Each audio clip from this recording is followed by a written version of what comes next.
This is the practice test for fractions. Here we are working on problem number 16.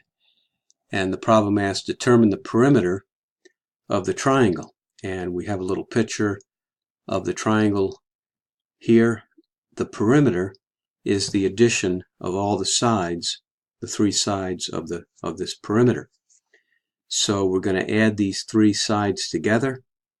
3 over 16 plus 3 over 16 plus 6 over 16. Now, we always need a common denominator when we are adding fractions. We already have that, so we can just add the numerators, the top numbers.